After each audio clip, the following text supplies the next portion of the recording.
Assalamualaikum warahmatullahi wabarakatuh. Perkenalkan saya Fuji Wulandari dengan NIM 2012300004. Pada kesempatan kali ini saya akan mempresentasikan materi kaidah ushuliyah mengenai mantuk dan mafhum, zahir dan muawwal, nasakh, muradif dan mushtarak. Video ini saya buat untuk memenuhi tugas akhir mata kuliah Ushul Fiqh 2 yang diampu oleh Bapak Dr. Muhammad Yusuf, SAG MPD. Sebelum kita memasuki materi, izinkan saya berpantun terlebih dahulu. Bunga melati tumbuh berseri, harum semerbak di pagi hari. Supaya kita lebih mengerti materi, mari simak video presentasi berikut ini. Yang pertama, mantuk. Mantuk menurut bahasa berarti yang diucapkan, yang tersurat atau tekstual. Sedangkan menurut istilah ilmu ushul fiqh, mantuk adalah sesuatu yang ditunjuk oleh lafaz sesuai dengan teks ucapan itu. Dalam pandangan Syafi'iyah, mantuk didefinisikan dengan penunjukan lafaz menurut apa yang diucapkan atas hukum menurut apa yang disebut dalam lafaz itu. Menurut Mana Khalil Al-Qatan, mantuk yaitu sesuatu atau makna yang ditunjukkan oleh lafaz menurut ucapannya, yakni menunjukkan makna berdasarkan materi huruf-huruf yang diucapkannya.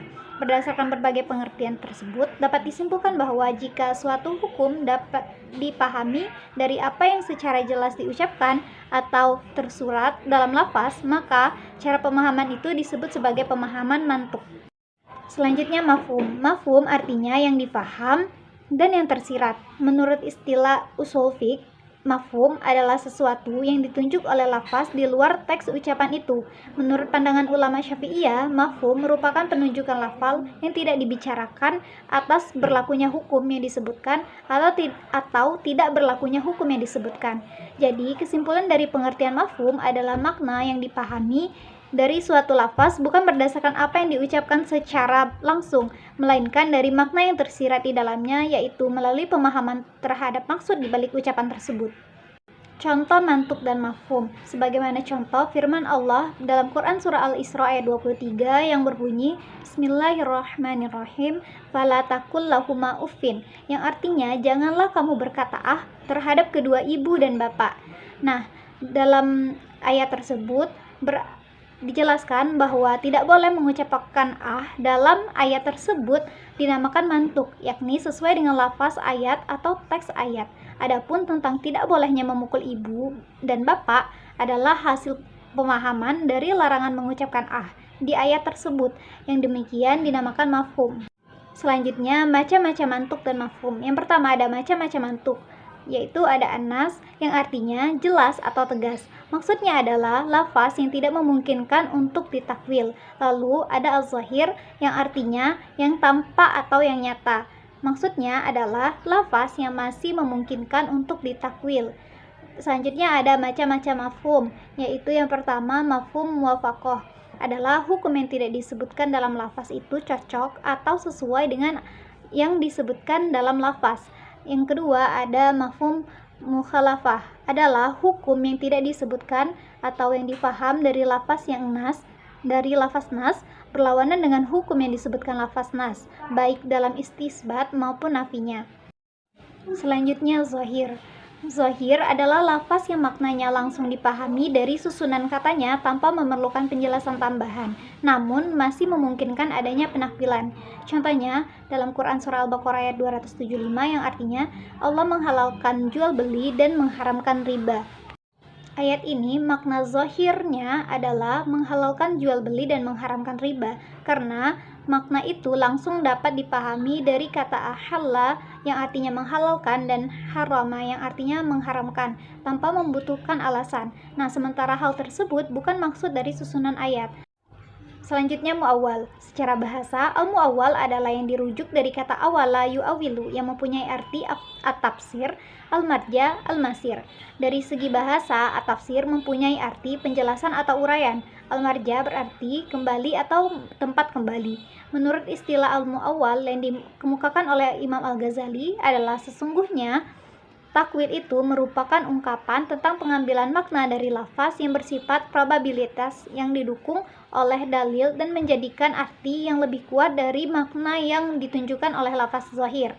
Objek muawwal berlaku pada nas yang bersifat zanni dan tidak berlaku pada nas yang bersifat qat'i.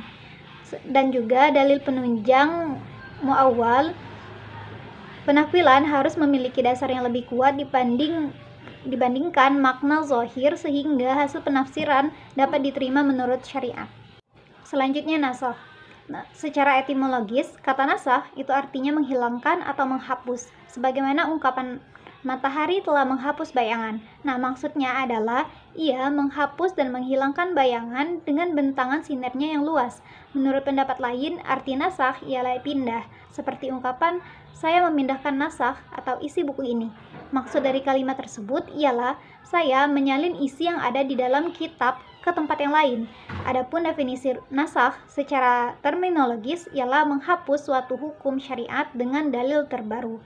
Menurut ulama, terdapat 5 macam nasakh, yaitu yang pertama, lafaz dihapus tetapi hukumnya tetap berlaku. Yang kedua, hukumnya dihapus tetapi lafaz tetap dibaca. Yang ketiga, lafaz dan hukum sama-sama dihapus. Yang keempat, hadis dinasakh oleh Al-Quran. Dan yang kelima, hadis dinasakh oleh hadis lainnya. Selanjutnya, muradif dan mushtarak. Muradif artinya lafaz yang bermacam-macam dengan arti yang sama, seperti lafaz as'ad dan al-laits yang artinya singa, dan juga lafaz ustadz dan mudarris yang artinya guru. Hukum lafaz muradif: memposisikan lafaz muradif di tempat lainnya diperbolehkan apabila tidak bertentangan dengan syarak.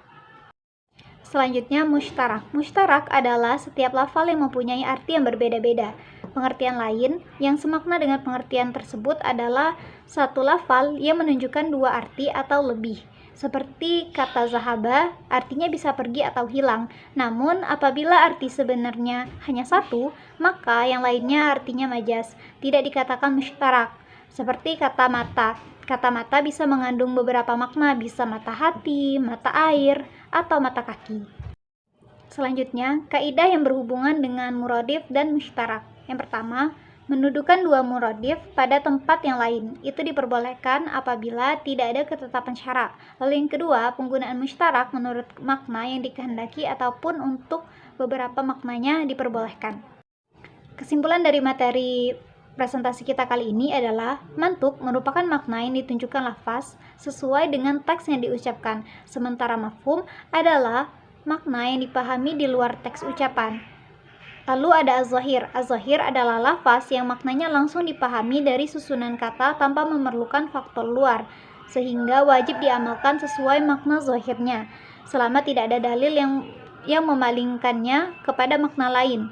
Adapun al-muawwal merupakan makna yang diambil dari lafaz yang memiliki kemungkinan lebih dari satu arti dengan syarat didukung oleh dalil yang lebih kuat. Dan takwil ini hanya berlaku pada nas yang bersifat zonni dan qat'i. Lalu ada konsep nasakh. Konsep nasakh menunjukkan adanya penghapusan hukum syariat oleh dalil yang datang kemudian, baik berupa penghapusan lafaz dan hukum, penghapusan hukum saja maupun penghapusan lafaz saja. Dan di sisi lain, muradif adalah lafaz-lafaz yang berbeda namun memiliki makna yang sama. Sedangkan mushtarak adalah satu lafaz yang mengandung beberapa makna berbeda. Baik, saya rasa itu saja yang dapat saya sampaikan. Lebih dan kurangnya mohon maaf. Saya ucapkan terima kasih. Wassalamualaikum warahmatullahi wabarakatuh.